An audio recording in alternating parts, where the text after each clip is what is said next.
Ever wonder why some anime transcend generations?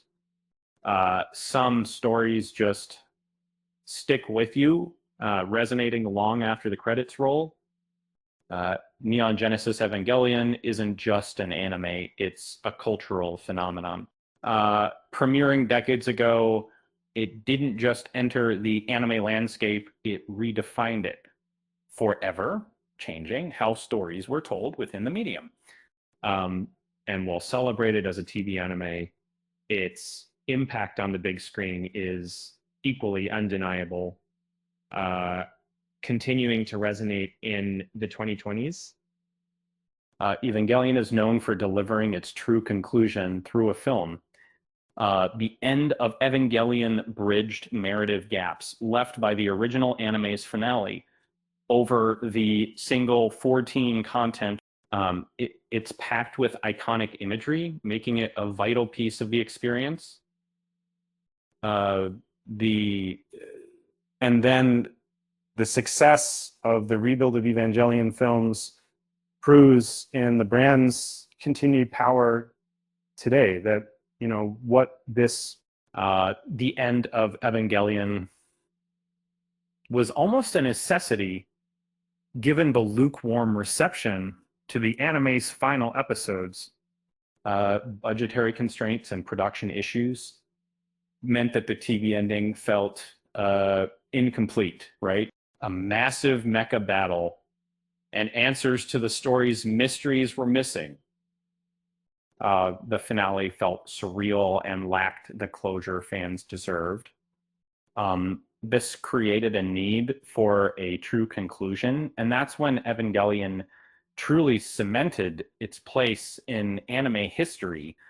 Um, the film delivered the thematic and narrative elements this fans craved: epic battles, the human instrumentality project, and a deeper exploration of the characters.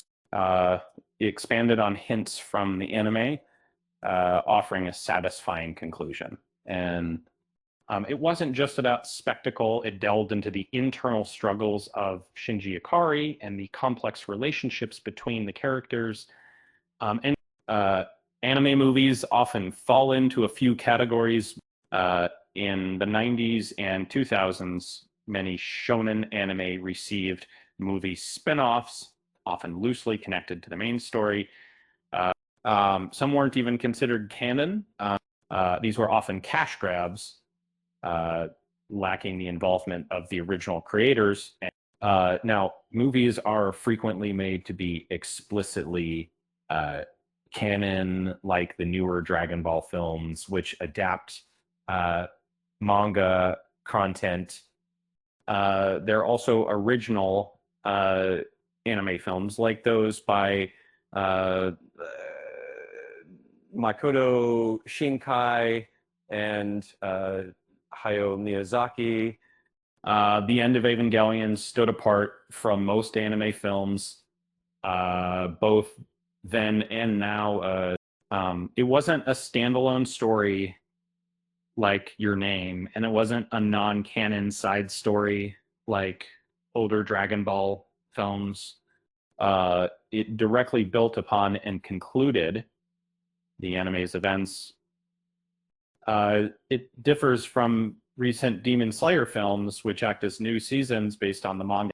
The end of Evangelion was original material for an existing property, making it unique. This uniqueness is a key reason for its lasting impact, because the rebuild of Evangelion films continued the cinematic legacy, beginning with Evangelion 1.0.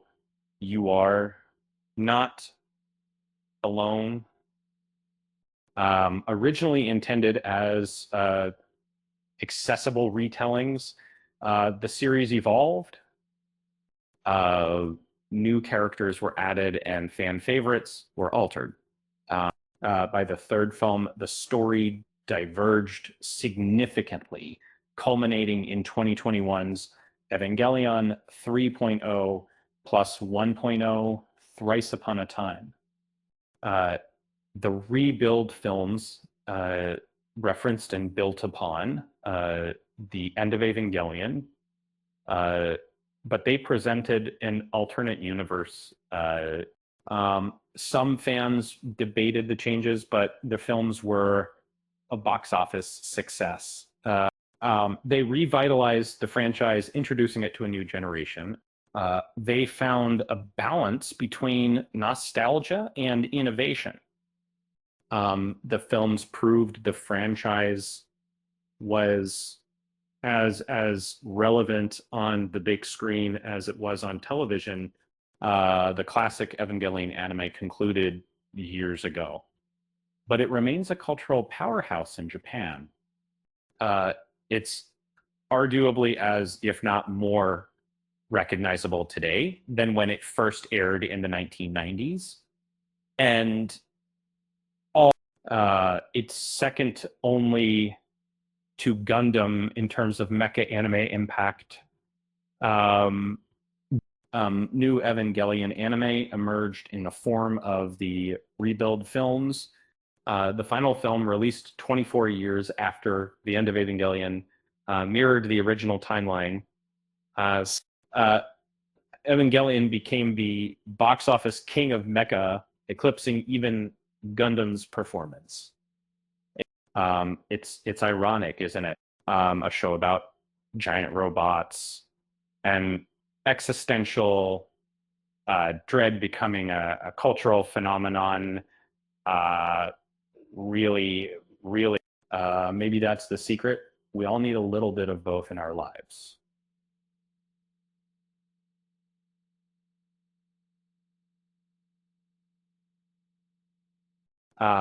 With that said, thanks for watching, and until next time.